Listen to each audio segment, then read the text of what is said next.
ćemo napraviti ekransku masku, dakle da se ne izgrebe ekran.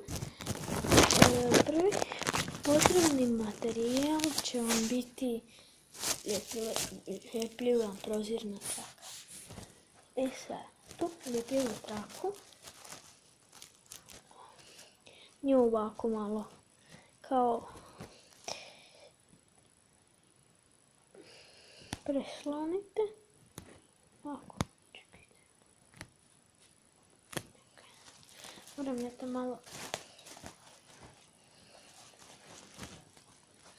stručno onako porubati.